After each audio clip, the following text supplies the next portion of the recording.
ఈరోజు చెప్తున్నాను వినండి, భార్య భర్తలారా, అక్కా చెల్లెలారా, అన్నాదమ్ములారా, లేదా అక్కా తమ్ముళ్ళు, అన్నా చెల్లెలారా, ఈరోజు విను. నీ కష్టకాలంలో యు నీడ్ సమ్వన్, నువ్వు షేర్ చేసుకోవడానికి, నీ ప్రెషర్ని చెప్పుకోవడానికి, నీ యొక్క పీర్ ప్రెషర్ చెప్పుకోవడానికి you have to be someone. నీకు ఎవరో ఒకరు తోడుగా ఉండాలి. ఈరోజు ఉన్నారా ఎవరైనా? ఒంటరితనం గొప్ప అనుకుంటున్నావా? నేను ఒంటరిగా ఉండి ఆలోచన గొప్ప అనుకున్నావా? ఆ ఒంటరితనం నాశనం చేసేస్తుంది, నేను నాశనం చేసేస్తాను. సంసోను అనబడిన వాడు ఒంటరి. సంసోనుకి ఎవ్వరు తోడులేరు, ఒంటరి ఒంటరి ఒంటరి. ఆ ఒంటరి వాడు తుంటరి వాడిగా మారి జీవితాన్ని యవ్వన కాలంలో పతనం చేసుకున్నాడు. ఈరోజు ప్రభువే అన్నాడు, నరుడు ఒంటరిగా నుండుట మంచిదిగా. ఆ దావీదుకు తెలుసు, ఈ ప్రెషర్లో నేను ఒంటరిగా ఉంటే నాకు మంచిదే కాదు, నేనేదో నిర్ణయం తీసేసుకుంటానని చెప్పి పరుగున ఎవరి దగ్గరికి వెళ్ళాడు. ఈరోజు ప్రేమతో చెప్తున్నాను, ఈ లివింగ్ క్రైస్ట్ మందిరంలో ఉన్నవారు, ఈ లైవ్లో ఉన్నవారికి ఒక మాట చెప్తున్నానమ్మా, ప్రతి ఒక్కరికి ప్రెషర్స్ ఉంటాయి. ఈరోజు భర్తలారా, మీకు ప్రెషర్ ఉందా? నీ భార్యతో ఒప్పుదాం. ఈరోజు భార్యలారా, మీకు ప్రెషర్ ఉందా? మీ భర్తతో ఒప్పుదాం. లేదు, అది మీరు ట్యాకిల్ చేసుకోలేనిదా? అయితే మీకు తండ్రిగా దేవుడు నిలబెట్టాడు. ఎవరిని? సేవకుడిని. ఇక నిలబడిన దైవజనుడు ఈ వాక్యములో మాత్రమే తర్ఫీదు పొందినవాడు కాదు, సైకాలజీలో తర్ఫీదు పొందినవాడిని, కౌన్సిలింగ్లో తర్ఫీదు పొందినవాడిని, మరణ దశలోకి వెళ్ళిన వాడిని కూడా ఒక హోపుతో తిరిగి నిలబెట్టగలిగిన జ్ఞానం ఈ ఎన్నికలేని పనికి మాలిన వాడికి దేవుడిచ్చాడు. నీ కష్టం ఏమిటో ఈ దైవజనుడితో చెప్పు. సేవకుడు అనబడిన వాడు ఎవరో తెలుసండి, నీ బాధను వేరే వాడికి చెప్పేవాడు కాదు. ఎందుకో తెలుసా? దేవుని యొక్క వాక్యం మమ్మల్ని ఖండితంగా హెచ్చరిస్తుంది. ఒక వ్యక్తి తన యొక్క పర్సనల్ యొక్క అమెండ్మెంట్స్ని, వారి పర్సనల్ యొక్క ప్రాబ్లమ్స్ని దైవజనులుగా, ఆత్మీయ తండ్రులుగా మాకు భావించి మాకు చెప్తే, అది మళ్ళీ మేము ఎవరికైనా చెప్పామనుకోండి, దానికి మాకు డబుల్ కండెమ్నేషన్ ఉంటారు. ఏంటి? రెండింతల తీర్పు మాకు ఉంటాయి. We know that, I know that. ఎప్పుడు ఒక మాట చెప్తున్నాను, ఏ పరిస్థితి అయినా నువ్వు ట్యాకిల్ చేయలేకపోతున్నావా, just call your spiritual father and say what is inside your heart. నీ హృదయంలో ఉన్న ప్రతిదీ ఆయనతో చెప్పు. ఖచ్చితంగా దేవుని ఆత్మ ద్వారా నువ్వు అందులోంచి ఎలా బయటకు రావాలి, వాటిని ఎలా ట్యాకిల్ చేయాలని చెప్తాను. ఈరోజు మళ్ళీ చెప్తున్నానండి, సహవాసం ఉండాలని చెప్పి ప్రతి పనికి మాలిన వాడితో, ప్రతి పనికి మాలిన దాంతో సహవాసం చేయి. ఎందుకో తెలుసా? ఇనుము షార్పెన్ అవ్వాలంటే దాన్ని షార్ప్ చేయాల్సింది ఇనుమే, అవునా కదా? ఇప్పుడు ఐరన్ని షార్ప్ చేయాల్సింది ఏది? ఐరన్నే. వజ్రాన్ని షార్ప్ చేయాల్సింది ఏది? వజ్రమే. అదే బైబిల్లో రాసి ఉంచండి ఒకసారి మాట. పరిశుద్ధ లేఖన వాక్య భాగము నుండి సామెతల గ్రంథము 27వ అధ్యాయము 17వ వచనం. సామెతల గ్రంథము 27వ అధ్యాయము 17వ వచన భాగమును చదువుతున్నారు అందరూ. Let's turn our bibles to proverbs chapter 27 verse 17. ప్రాముఖ్యంగా యవ్వన బిడ్డలారా, నోట్ ఆన్ దిస్ వర్డ్. సామెతల గ్రంథము 27వ అధ్యాయము 17వ వచనం ఏమనుంది? ఇనుము చేత ఇనుము పదునగును, ఇనుము చేత ఇనుము పదునగును, అట్లు ఒకడు తన చెలికానికి వివేకము పుట్టించును. ఇనుము చేత ఇనుము ఏమైతుందంట? పదునగును. అట్లు ఒకడు తన చెలికానికి వివేకము పుట్టించును. If you want the right decision, choose the right person in your life. నీ జీవితంలో సరి అయిన నిర్ణయాలు నీకు కావాలంటే సరి అయిన నిర్ణయాలు చెప్పిన వారిని మనము ఎంచుకొందుముగాక. ఈరోజు ఎప్పుడు చెప్తున్నాను, ఈరోజు ప్రియమైన బిడ్డలారా గుర్తుపెట్టుకో, నువ్వు చేసే తప్పులో నీకు ప్రోత్సాహం ఇస్తున్నారా ఎవరైనా, వాళ్ళని నువ్వు కంపానియన్గా తీసుకోవద్దు. ఈరోజు అక్క చెల్లెలకు ఒక మాట చెప్తున్నాను, అన్న దమ్ములకు ఒక మాట చెప్తున్నాను, కుటుంబంలో ఉన్న వారికి ఒక మాట చెప్తున్నాను. ఈరోజు ఎవరితో షేర్ చేసుకుంటారో తెలుసా బాధలన్నీ? ఈరోజు అక్క చెల్లెళ్ళు ఉన్నారనుకోండి, ఇప్పుడు అక్క వచ్చి ఎవరికి బాధ చెప్పుకుంటుంది, చెల్లి వచ్చి ఎవరికి బాధ చెప్పుకుంటుంది, అన్న వచ్చి ఎవరికి బాధ చెప్పుకుంటాడు, తమ్ముడు వచ్చి ఎవరికి బాధ చెప్పుకుంటాడు అంటే ఇలా బతుకంతా తెలిసిన వాళ్ళకి వచ్చి చెప్పుకుంటారు. ఏంటి ఇలా బతుకంతా? వీళ్ళు వేసే వేషాలు, వీళ్ళు చేసే పనికిమాలిన పనులు, వీళ్ళు చేసే తుచ్చమైన పనులకి ఎవరైతే సపోర్ట్ ఇస్తారో ఆ సపోర్ట్ వాళ్ళని కంపానియన్గా తీసుకుంటారు. అక్క నన్ను ఏం చేయమంటావు, చెల్లి నన్ను ఏం చేయమంటావు, తమ్ముడు నన్ను ఏం చేయమంటావు. ఆ అక్కని జీవితాన్ని పాడు చేస్తుంది, ఆ చెల్లెని జీవితాన్ని పాడు చేస్తుంది, ఆ అన్న ఆ తమ్ముడేని జీవితాన్ని పాడు చేస్తున్నారు. వాళ్ళ దగ్గర నుంచి నువ్వే నిర్ణయాలు తీసుకుంటావు. ఈరోజు తప్పు చేసేవాడు తెల్లి తప్పు చేయాలనుకునేవాడు కలిగితే వాళ్ళు కూడా పాడైపోతారు. అందుకే ప్రభు ఏమన్నాడు?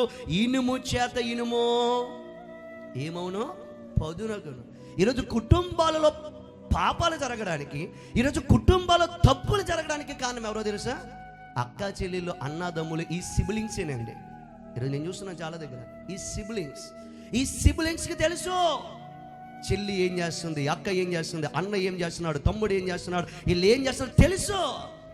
ఏలకేల గూడిపోవడాన్ని ఆడేసుకుంటారు, ఏలకేలే మాట్లాడేసుకుంటారు. ఎందుకో ప్రోత్సాహం, తప్పులో ప్రోత్సాహం, పాపంలో ప్రోత్సాహం, లవ్లో ప్రోత్సాహం, చాటింగ్లో ప్రోత్సాహం, మాట్లాడడంలో ప్రోత్సాహం, లెటర్స్లో ప్రోత్సాహం, అన్నిటిలో ప్రోత్సాహం. అందుకేం చేస్తారు? They will be companion. అది కాదు కావలసింది. నీకు వివేకము కావాలా, నీకు జ్ఞానము కావాలా, ఇనుముని ఇనుము చేసినట్లుగా నీకు వివేకాన్ని పుట్టించేవారు సలహాలు కోరు. నన్నేం చేయమంటావు అన్న, ఈ పరిస్థితిలో నేనున్నాను అంటే సరైనవాడు చెప్తాడు నీకు మార్గం. నన్నేం చేయమంటావు అక్క, నేను ఈ పరిస్థితిలో ఉన్నా, సరైనవాడు చెప్తారు మార్గం. అంతే తప్ప అన్నయ్య సేవకుడు మనోజ్ అని ఒక కంపెనీని ఎంచుకోమన్నాడు. నేను తప్పు చేసేవాళ్ళని చేసుకోకండి కంపెనీనిగా. ఏంటంటే యోనాతాను దావీదు తప్పు చేస్తున్నప్పుడు హెచ్చరించాడు, యోనాతాను దావీదు తప్పిపోతున్నప్పుడు సరిచేశాడు. You need that person. అందుకే 17 ఏం రాయబడి ఉంది? అదే సామెతల గ్రంథము 17వ అధ్యాయము 17వ వచనం ఏం రాయబడి ఉంది చూడండి. అక్కడ ఏం రాయబడి ఉంది? నిజమైన స్నేహితుడు విడువక ప్రేమించును, అట్టివాడు సహోదరుడుగా నుండును. అట్టివాడు దుర్దశలో సహోదరుడుగా ఉండును. దుర్దశ పాడైపోయిన స్థితిలో ఉన్నవాడికి నిలబడేవాడే నిజమైన స్నేహితుడు. పాడైపోయే వాళ్ళని ఇంకా పాడైపోయేలా ప్రోత్సహించేవాడు స్నేహితులు కాదండి. నేను జమని బిడ్డలారా ప్రేమతో చెప్తున్నాను, నీ ఏజ్లో, నీ యొక్క ఏజ్ పియర్లో నీ కంపానియన్ ఎవరు? ఒకసారి ఆలోచన చేయి. నువ్వెవరితో నీ ప్రెజర్ చెప్పుకోగలుగుతున్నావు? ఈరోజు నేను ఒక్కరినే ట్యాకిల్ చేసుకుంటాను అనుకోవద్దు. ఒకవేళ నీ తండ్రికి చెప్పుకోవడం నీకు భయమా, నీ తల్లికి చెప్పుకోవడం నీకు భయమా? సంఘంలో అనేక మంది ఎవరిని నువ్వు నమ్మావా వారితో నీ ప్రెజర్ పంచుకో. ఇంకా నీ సేవకుడంటే నీకు నమ్మకం ఎందుకంటే ఒక మాట చెప్తున్నాను, యోనాతాను దగ్గరికి ఎందుకు దావీదు వెళ్ళాడంటే, యోనాతాను దావీదుని ఎలా ప్రేమించాడంట? ప్రాణంగా ప్రేమించాడు. సంఘాన్ని, సంఘ బిడ్డలను ఏ స్థితిలో ఉన్నానో ప్రాణముగా ప్రేమించేవాడు సర్వోన్నతుడిని దేవుడు. రెండవది ఆయన నిలబెట్టుకున్న దైవజనుడు. ఈరోజు అది మాత్రం మర్చిపోవద్దు. ఒంటరితనం అనేది అది ఒక టాక్టిక్ అండి, అది ఒక ప్రయోగం అండి. ఇప్పుడు బైబిల్లో ఒక వ్యక్తిని చూపించి నేను ముగించాలని ఆశపడుతూ ఉన్నాను. పరిశుద్ధ లేఖన వాక్య భాగము నుండి కొరింథీయులకు రాసిన 2వ పత్రిక, 7వ అధ్యాయము. Let us to Corinthians chapter 7 verse 5.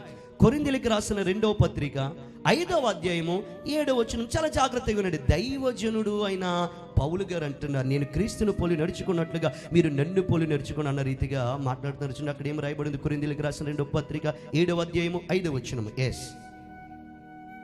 మేము మాసిదోనియాకు వచ్చినప్పుడు మా శరీరము ఏమాత్రమును విశ్రాంతి పొందలేదు. ఏంటండి? మేము మాసిదోనియా వచ్చినప్పుడు మా శరీరానికి ఎక్కడా విశ్రాంతి దొరకలేదు. ఎటు పోయినను మాకు శ్రమయే కలిగెను. వెలుపట పోరాటము లోపల భయములు ఉండెను. అయినను దీనులను ఆదరించు దేవుడు తీతు రాక వలన మమ్మును ఆదరించిన. దేవునికి మహిమ కలుగునుగాక. పరిశుద్ధాత్మ దేవుడు వాక్యాన్ని ధ్యానం చేస్తున్నప్పుడు తీతు అనే వారి గురించి మాట్లాడాడు. ఈరోజు వినండి, తీతు గురించి మనకు బైబిల్లో ఏమీ తెలియదు. తీతు గురించి నువ్వేం చెప్తావురా నాయన అంటే తీతుకు పత్రిక ఉంది అని అంటామంతే. కానీ తీతుకు ఎలాంటి వాడు ఒక మాట చెప్తున్నానండి, దైవజనుడు అందరూ చూడాలి. దైవజనుడైన పౌలు గారు అంట శరీరం మొత్తం ఏమైపోయిందంట, నీరసించిపోయింది. ఎక్కడికి వెళ్ళినా ఏం లేదంటే విశ్రాంతి లేదు. మేము మాసిదోనియాకు వచ్చాం, నా శరీరానికి ఏం లేదు, విశ్రాంతి లేదు. ఎటు పోయినా మాకేం కలిగింది, శ్రమే కలిగింది. వెలుపట బయట ఏంటి, పోరాటాలు, భయాలు ఉన్నాయి. నేనేమైపోయినప్పుడు కృంగిపోయాను. వినండి ఒకసారి, పౌలు అంతటి వాడు అంటున్నాడు కదా, ఏమంటున్నాడు, నాకు శరీరానికి విశ్రాంతి లేదు. 2, ఎటు పోయినాను నాకు శ్రమ కలిగింది. 3, లోపల వెలుపల నాకేంటి, భయాలే కలిగాయి. అలాంటి సమయంలో దేవుడు ఎవరిని పంపాడంట, అయినను దీనులను ఆదరించు దేవుడు తీతు రాక వలన మమ్మును ఆదరించు. పౌలు అంతటి వాడే స్ట్రెస్ రిలీఫ్ ఎలా వచ్చింది, అలా ఎలా చూడండి, పౌలు అంతటి వాడే నేను క్రీస్తుని పోలి నడుచుకున్నట్లుగా నన్ను పోలి నడుచుకోండి. నేను హెబ్రీడుని కానా, నేను గమాలి యొద్ద ఏంటనే శిష్యత్వం పొందిన వాడిని కాదా, ఇన్ని దెబ్బలు అనుభవించి కష్టాల్లో ఉన్నవాడికి ఆదరణ అంట ఒక వ్యక్తి వలన కలిగింది. ఆ వ్యక్తి ఎవరు, తీతు. పౌలంతటి వాడికి దేవుడు వచ్చి ఇవ్వలేదండి ఆదరణ. ఈరోజు మనం ఏమనుకుంటాం, ప్రభువా నేను ఒంటరిగా ఉన్నాను, ప్రభువా నేను ఇలా ఉన్నాను, ప్రభువా నేను అలా చేశాను, నాకు నువ్వు రా ప్రభువా, నాకు నీ తోడు నువ్వు ప్రభువా. దేవుడు ఇవ్వడండి తోడు, ఆయన పంపుతాడు. సమ్మన్ ఎవరో ఒక్కరిని ఆయన మనకి చూపిస్తాడు. ఇప్పుడు అంటున్నాడు కదా, తీతు రాక వలన నాకేం కలిగింది, ఆదరణ. తీతు రాకపోతే నేనేమైపోదును, తీతు రాకపోతే ఈ లోపల వెలుపల ఉన్న భయాలతో నేనేమైపోదును, తీతు రాకపోతే నా శరీరము విశ్రాంతి లేని నా శరీరం ఏమైపోదునో. కానీ తీతు యొక్క మాటల ద్వారా నాకేం కలిగింది, పౌలు అంతటి వాడే స్ట్రెస్ రిలీఫ్ కొరకు ఒక్కరిని వెతుక్కున్నాడే, ఒక్కరిని నమ్మి తన పెయిన్ అంతా చెప్పుకున్నాడే, ఒక్కరిని నమ్మి తన బాధ అంతా, తన శరీరము కలిగిన విశ్రాంతి లేని స్థితినంతా, లోపల వెలుపల కలుగుతున్న భయములు, అపరాధములు, ఈ యొక్క ఆటంకములన్నీ తీతుకి ఎప్పుడైతే పంచుకున్నాడో, ఆ తీతు మాట్లాడిన మాటలు ఏమి ఇచ్చాయంట, ఆదరణ. జీవితంలో ఒక సత్యం చెప్తున్నాను, గుర్తుపెట్టుకోండి ఆత్మీయుడా, నీ కష్టాలను వెతకాల్సింది నీ కష్టాలను ఇంకా రేపేవారు కాదు, నీ బాధల్లో వెతకాల్సింది ఇంకా నీ బాధల్ని మెదిపేవారు, రెచ్చగొట్టేవారు కాదు. నువ్వు కష్టాలు వెతకాల్సింది ఎవరినంటే, ఆ కష్టాలలో నీకు ఆదరణ కలిగించు వారిని. దేవునికి మహిమ కలుగునుగాక. ఆదరణ కలిగించు వారి దగ్గరికి వెళ్ళు, నీకు నెమ్మది కలిగించు వారి దగ్గరికి వెళ్ళు. ఆటోమేటిక్గా నీకేం కలుగుతుంది, ఆదరణ. పౌలు అంతటి వాడి స్ట్రెస్ అయ్యాడు, అవలేదా? హలో చెప్పండి గట్టిగా, అవలేదా? ఆయన ఏమంటున్నాడు, నా శరీరానికి ఏం లేదు, ఎక్కడికి వెళ్ళినా విశ్రాంతి లేదు.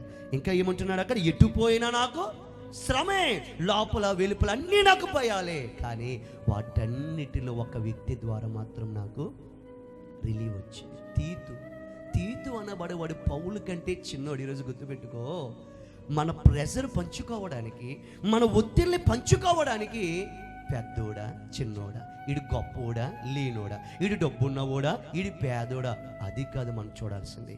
వీరికి మన ప్రెజర్ పంచుకుంటే వారు నాకు ఆదరణ ఇస్తారా ఎవరా, అది మనం చూడాల్సింది. ఈ రోజు నుంచి ఒంటరిగా ఏం చేయొద్దు, హలో ఒంటరిగా ఏం చేయొద్దు, ప్రతిదీ బుర్ర మీద ఎట్టేసుకుని సతమతం అయిపోద్దు. ఒంటరిగా నువ్వు ఉన్నావంటే ఒంటరిగా ఉన్న లేడితో సమానం. నువ్వు వైల్డ్లో, ఇక్కడ అడవిలో ఒంటరిగా ఉన్న దాని సింహము చేంజ్ చేస్తుంది. అదే దాని యొక్క ఆలోచన, అదే దాని టాక్టిక్. ఎప్పుడు ప్రెషర్ నీకున్నా సెట్ సమ్వన్, ఎవరో ఒక్కరిని వెతుకు, వారితో నీ పైన అంతా చెప్పుకో. ఇప్పుడు ఇంకొక మాట మిమ్మల్ని అడుగుతాను, ఇలా చూడండి. ఇంకొక స్త్రీ గురించి చెప్తాను బైబిల్లో, ఎవరు తెలుసా? కన్య అయిన మరియా. ఏ మరియా? కన్య అయిన మరియా ఎవరితో ప్రదానం చేయబడింది? గట్టిగా చెప్పాలి, యేసేపుతో ప్రదానం చేయబడింది. ఆమె వయసు ఎంత? 17 ఏళ్ళు. ఆమె క్రీస్తును గర్భము ధరించేటప్పటికి 17 ఏళ్ళ ఈడు కలిగిన ఒక కన్యత్వము కలిగిన ఒక యవనురాలు.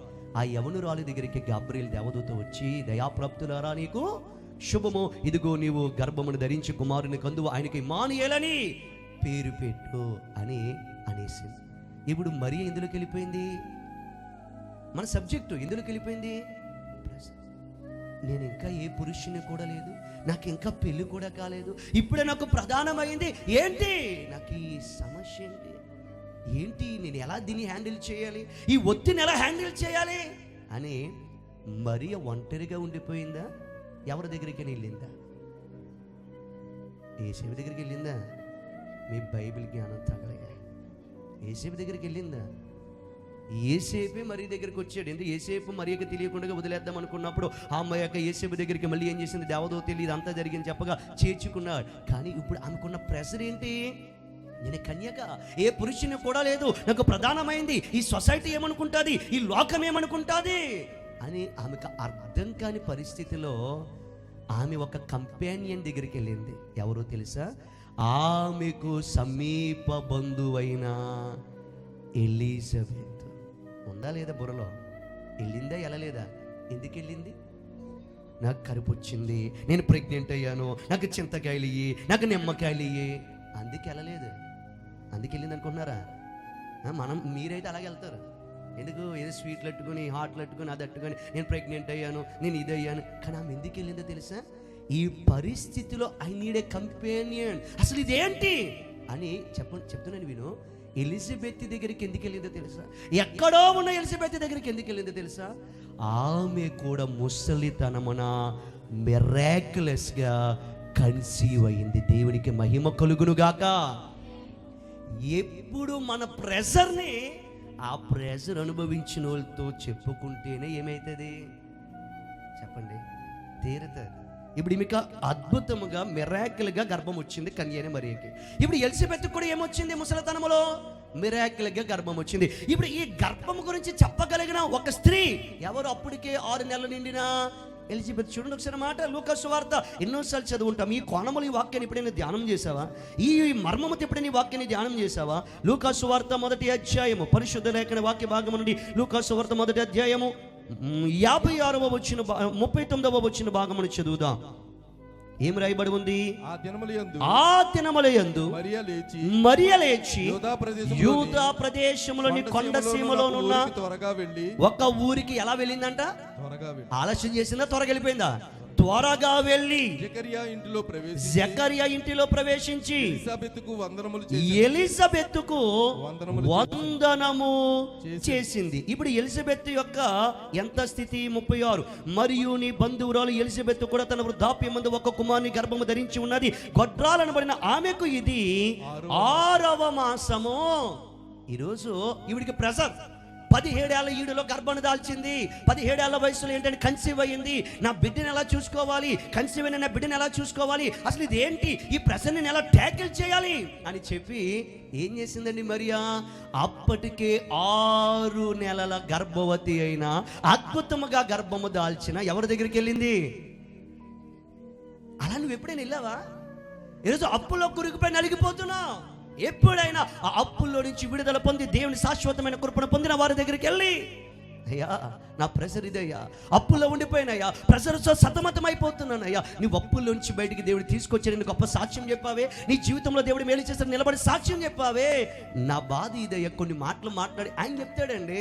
ఈరోజు నువ్వు ఏ ప్రెషర్లో ఉన్నా ఆ ప్రెషర్ని అర్థం చేసుకునే వారి దగ్గరికి నువ్వు వెళ్తేనే నీకు న్యాయం జరుగుతుంది. అవునా కాదా? అవునా కాదా?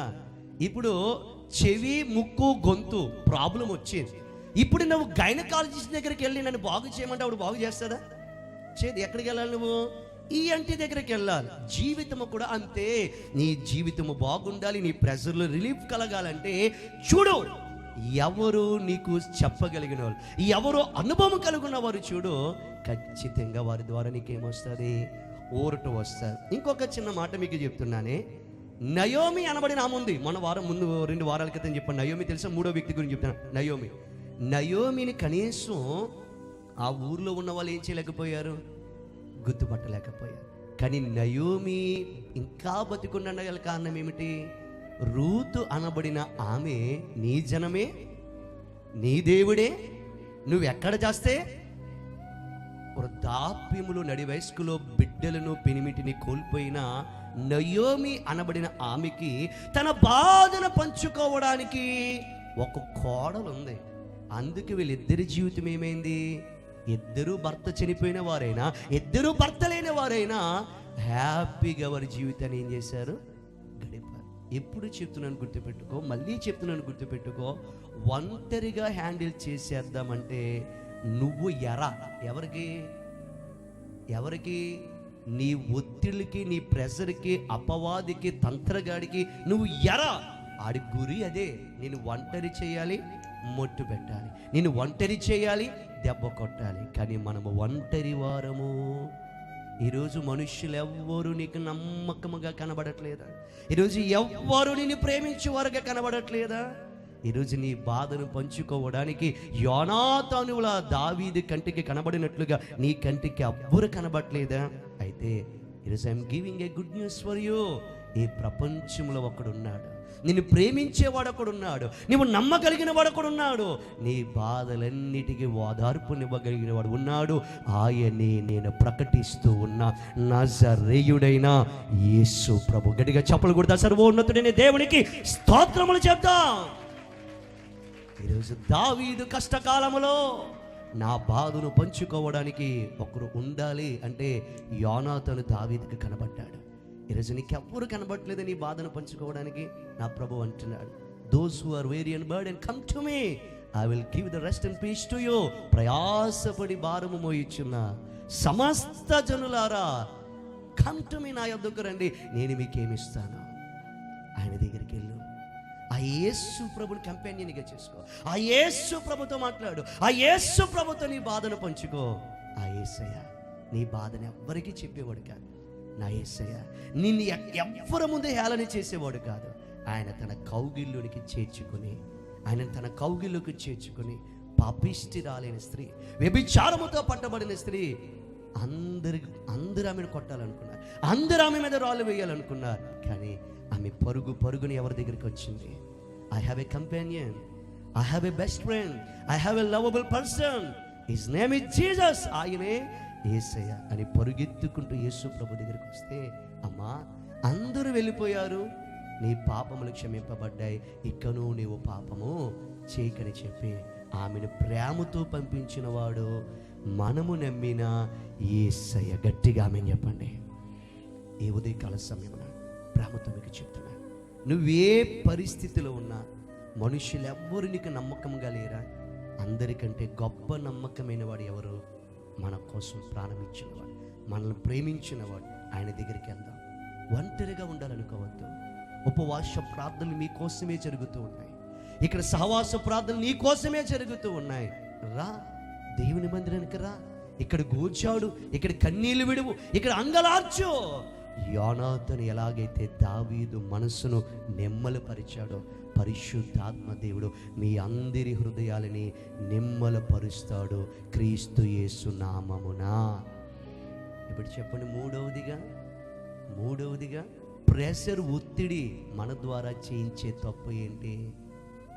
ఒంటరిని చేసేస్తుంది, ఒంటరిగా అయిపోమంటుంది, ఒంటరిగా దూరంగా పోమంటుంది, ఎలోన్గా కూర్చోమంటుంది. కానీ అప్పుడు ఈ వాక్యము నీ మనసును నిలబెట్టునుగాక, నీ జీవితాన్ని కట్టునుగాక. యోనాతాను వంటి వారిని వెతుకుదుముగాక. పౌలు గారికి ఆదరణ ఎలా వచ్చింది? తీతు వలన. నయోమికి ఆదరణ ఎలా వచ్చింది? రూతు వలన. ఈ యొక్క కన్య అయిన మరియకు ఆదరణ ఎలా వచ్చింది? ఎలిజబెత్ వలన. నీకు నాకు ఆ సర్వోన్నతుడైన దేవుని ద్వారా ఆదరణ కలుగునుగాక. నాకెవ్వరూ లేరని మాత్రం నువ్వు అనుకోవద్దు, నేను ఒంటరిని మాత్రం నీవు అనుకోవద్దు. ఎందుకో తెలుసా? నీకు నాకు ఆయనేంటో బయలుపరచడానికి 2000 సంవత్సరాల క్రితము సర్వమును విడిచిపెట్టి ఈ లోకమునకు వచ్చి నీ కోసము సిలువ ఎక్కి ప్రాణమును బలియాగము చేసి ఆయన నిన్ను నన్ను ఎంతగా ప్రేమిస్తున్నాడో చూపించిన సర్వోన్నతుడు ప్రభువైన యేసుక్రీస్తు వారు. ఆయన ఏ స్థితిలోనైనా మనకుంటాడు. గుర్తుపెట్టుకో, నీ కష్టాలు చెప్తే ఇంకా నిన్ను ఏడిపించేవారు కాదు నీకు ఉండవలసింది. నువ్వు ఏ టైంలో నీ కష్టము చెప్పినా నీ దగ్గరకు వచ్చి నిన్ను ఆదరించి, నిన్ను ఓదార్చి, నిన్ను సంరక్షించి వెళ్ళగలిగిన ఆత్మీయులను మనము కలిగి ఉందుముగాక. అలాంటి వారిని వదులుకొనుకుందుముగాక, అలాంటి వారిని విడిచిపెట్టకుందుముగాక.